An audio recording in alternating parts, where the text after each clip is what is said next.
नाम है कुणाल सिन्हा।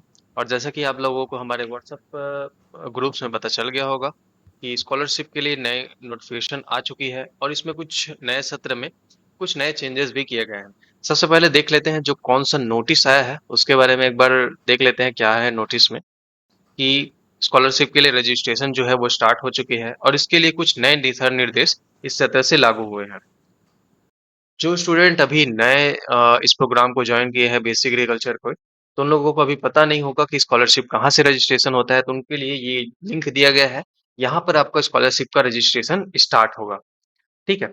और जो हमारे पुराने छात्र हैं जो अभी फर्स्ट ईयर से सेकंड ईयर में जाने वाले हैं, तो उनको अपना स्कॉलरशिप का जो फॉर्म है उनको रिन्यू कराना होगा। पुराने छात्रों को ये चीज ऑलरेडी पता होगी, तो आप लोगों को ये चीज मैं बता देता हूँ। ठीक है। इसके लिए एक टाइम शेड्यूल यहाँ पर रिलीज किया गया है छत्तीसगढ़ सरकार द्वारा। उसको एक बार देख लेते हैं, आइए। विद्यार्थियों के लिए नई ऑनलाइन जो फॉर्म है अप्लाई करने का डेट है, वो 9 सितंबर से लेके 30 अक्टूबर तक का ये फॉर्म का डेट रहेगा। इस दौरान आप लोगों को ऑनलाइन रजिस्ट्रेशन या फिर ऑनलाइन एप्लीकेशन रिन्यू के लिए आपको यहाँ पर अप्लाई कर देना है पोस्ट मैट्रिक के वेबसाइट पे। तो इसके बाद आपको दिख रहा होगा 2 डेट्स। तो इन 2 डेट्स में आप लोगों को ज़्यादा फ़ोकस नहीं करना है, क्योंकि ये जो डेट है वो कॉलेज के लिए ज़्यादा इम्पोर्टेंट है, कॉलेज वालों के लिए ज़्यादा इम्पोर्टेंट है, क्योंकि इसमें वो आप लोगों के फॉर्म को आगे प्रोसीड करते हैं। चलिए इसके बाद देख लेते हैं लास्ट डेट कब तक का है। तो यहाँ पर देख पा रहे हैं कि 30 तारीख आपका लास्ट डेट है। कि इससे पहले जितना जल्दी हो सके आप स्कॉलरशिप का फॉर्म अप्लाई कर लीजिए एंड उसे तुरंत वेरीफाई करके लॉक कर दीजिए। अब इस स्कॉलरशिप को अप्लाई करने से पहले आपको इन बातों का ध्यान रखना है कि आपके पास सबसे पहले आपका जो फ़ोन नंबर है, वो आपके आधार कार्ड से लिंक्ड होना चाहिए। और सेकंड जो है, वो आपका आधार कार्ड है, वो आपके बैंक से लिंक एंड सीडेड दोनों होना चाहिए। ठीक है? इसके बारे में जानकारी आप अपने बैंक से वहाँ पर प्राप्त कर सकते हैं और पोर्टल में ये चीज़ लिखा हुआ आएगा। जब अपना डिटेल्स आप भरेंगे तो वहाँ पर आधार स्टेटस आएगा, ठीक है? वो लिंक्ड या सीडेड दिखाना चाहिए। तभी आपका जो स्कॉलरशिप है वो आपके बचत खाते, आपका सेविंग्स अकाउंट में जा पाएगा। अदरवाइज आपके सेविंग्स अकाउंट में वो चीज नहीं पहुंच पाएगी। ठीक है। तो इस बात का आप ध्यान रखेंगे कि आपका फोन नंबर आधार कार्ड से लिंक्ड रहना चाहिए और आपका आधार कार्ड आपके बैंक अकाउंट से लिंक्ड रहना चाहिए एंड सीडेड होना चाहिए। इसके बिना आपको स्कॉलरशिप नहीं मिलेगी। ठीक है। और इसके साथ साथ एक नई अभी एक पद्धति लॉन्च की गई है, ओटीआर वेरिफिकेशन। ठीक है। तो इस नए सत्र से जो एस टी एस सी छात्र हैं उनको एक नई प्रक्रिया जो है उसको फॉलो करना पड़ेगा, जिसे हम लोग ओटीआर वेरिफिकेशन के थ्रू जान रहे हैं। ठीक है। इसके बारे में हम लोग अभी डिटेल्स वीडियो यहाँ पर आगे देखने वाले हैं कि कैसे इस चीज को अप्लाई करना है। और यहाँ पर लास्ट जो पॉइंट है तो उसको आप लोग इग्नोर कर दीजिए, क्योंकि ये आपके लिए नहीं है, ये आपके एजुकेशनल इंस्टीट्यूट के लिए है। तो अब बात करते हैं हम लोग एस टी एस सी छात्रों को कैसे अपना ओटीआर वेरिफिकेशन कराना है। तो चलिए देखते हैं। सबसे पहले आप लोगों को जो हमारे व्हाट्सएप ग्रुप्स में 2 लिंक दिए गए हैं, उनमें से जाके उन ऐप्स को आपको डाउनलोड कर लेना है। यह सेम लिंक आप हमारे यूट्यूब के डिस्क्रिप्शन में भी प्राप्त कर सकते हैं। इन दोनों ऐप्स का लिंक हमारे यूट्यूब के डिस्क्रिप्शन में भी आपको मिल जाएगा। तो चलिए सबसे पहले इन्हीं ऐप्स को अभी डाउनलोड कर लेते हैं। तो जैसे कि आप देख पा रहे हैं कि मैं अभी इन्हें इंस्टॉल कर रहा हूँ। इसमें से पहला है एनएसपी ओटीआर कर, दूसरा है आधार फेस। इन दोनों ऐप को आप लोगों को डाउनलोड कर लेना है। मेरे यहाँ पर दोनों ऐप अच्छे से डाउनलोड होके इंस्टॉल हो चुके। अब यहाँ पर सबसे पहले हम लोग अपने ऐप को यहाँ पर ओपन कर लेंगे। नेशनल स्कॉलर पोर्टल है इसको। आप जैसे ही ऑन करेंगे यहाँ पर आपको डिफरेंट डिफरेंट ऑप्शन आएंगे। Login, registration, face authentication and change mobile number. ये डिफरेंट डिफरेंट ऑप्शन है। हम लोगों को अभी न्यू रजिस्ट्रेशन हो रहा है तो यहाँ पर रजिस्टर करना पड़ेगा। ठीक है। तो हम यहाँ पर रजिस्टर का क्लिक करेंगे। जैसे कि आप यहाँ पर रजिस्टर को क्लिक करेंगे, एक गाइडलाइंस वाला सेक्शन जो है ओपन होगा। गाइडलाइंस वाले सेक्शन में आपको नीचे स्क्रॉल करना है। नीचे स्क्रॉल करने पर यहाँ पर I agree to the following करके एक आपको चेक्स बॉक्स, यहाँ पर 2 चेक्स बॉक्स आपको मिलेंगे। इन दोनों चेक बॉक्स को आपको टिक कर देना है। अब जैसे ही आपने इन दोनों चेक बॉक्स को यहाँ पर क्लिक कर लिया है, तो हम नेक्स्ट बटन यहाँ पर क्लिक करेंगे और यहाँ पर ये नेक्स्ट बटन जो है एनेबल हो जाएगा। तो यहाँ पर रजिस्टर मोबाइल नंबर करके आया है। तो सबसे पहले रजिस्टर मोबाइल नंबर में आपको अपना मोबाइल नंबर डालना है, देन सेंड ओटीपी का। मैं यहाँ पर अपना मोबाइल नंबर और यहाँ पर ओटीपी वेरिफिकेशन मैंने कर दिया है। और उसके बाद लास्ट में जो आपको यहाँ पर कैप्चा दिख रहा है, तो इमेज कैप्चा में जो कोड लिखा होगा उसे एज इट इज आपको यहाँ पर नीचे में लिख के वेरीफाई कर इन केस एरर आता है तो आपको यहाँ पर रिफ्रेश जो बटन दिया गया है यहाँ पर सर्कल का, उसको क्लिक करके दोबारा से कैप्चा को आपको रिफिल करना है जब तक ये आपका हो जाता है। ठीक है,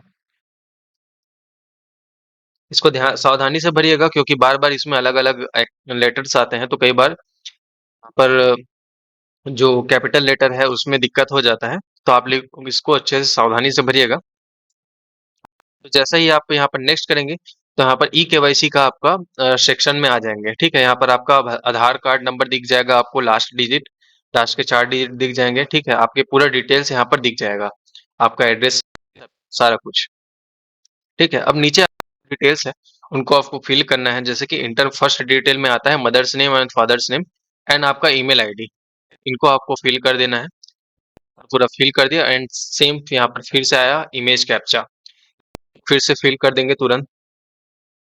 ओके, तो यहाँ पर इमेज कैप्चा भी फिल हो चुका है। अब ई केवाईसी को यहाँ पर हमारा डन हो गया है। अब यहाँ पर जो रेफरेंस नंबर आया है हमारे पास, अब इस रेफरेंस नंबर को हम लोगों को क्या करना है, स्क्रीनशॉट करके हम लोगों को सुरक्षित रखना है।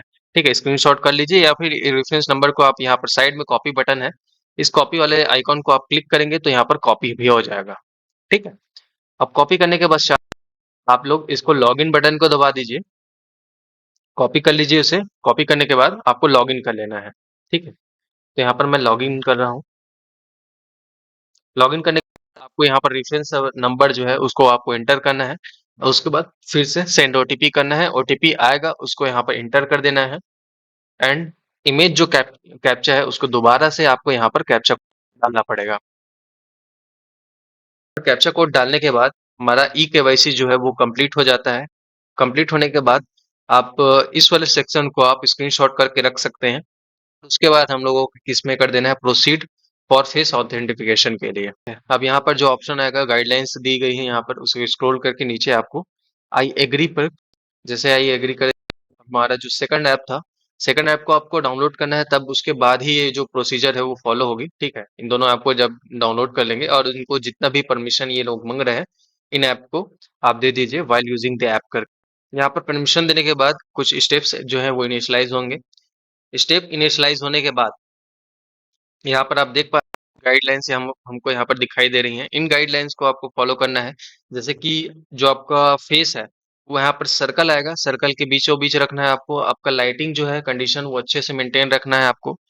आपके चेहरे पर कोई ग्लास नहीं होना चाहिए। ठीक है, जो आपके शेड्स होंगे उनको आपको निकाल देना है, सनग्लास वगैरह लगाए होंगे जो आपका फेस कवर कर रहे हैं उनको निकाल देना है। और जैसे ही यहाँ पर प्रॉम्प्ट आएगा, ठीक है, कि आपको अपने पलके हैं उसको झपकाना होगा, आपको आई ब्लिंक करना पड़ेगा, तो उस टाइम आपके आई ब्लिंक करना है। फिर उसके बाद आपका इमेज जो है वो कैप्चर हो जाएगा। ठीक है, उसके बाद यहाँ पर आई एम अवेयर कर दीजिए, एडवाइस है उसको प्रोसीड कर दीजिए। यहाँ पर सर्कल में अपना चेहरा रखते हुए हमने इमेज कैप्चर कर लिया एंड अपना आई ब्लिंक किया।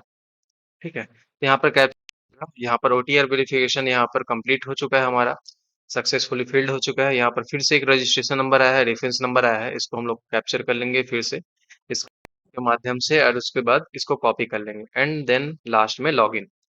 अब यहाँ पर ओटीआर जो नंबर आया है, वन टाइम रजिस्ट्रेशन, इसको हम लोगों को कॉपी करके पेस्ट करना है एंड उसके बाद यहाँ पर पासवर्ड को हम लोगों को फिल करना है। पासवर्ड करने के बाद यहाँ पर फिर से हम लोगों को डालना है। अब यहाँ पर करंट पासवर्ड देख पा रहे हैं, पासवर्ड आपको ये नया पासवर्ड, जो करंट पासवर्ड है पुराना पासवर्ड आपको डालना है एंड न्यू पासवर्ड से आपको उसे रिप्लेस करना है। ठीक है, हम लोग करंट पासवर्ड यहाँ पर इंटर करेंगे, डाल दिया एंड न्यू पासवर्ड से इसे रिप्लेस कर दिया।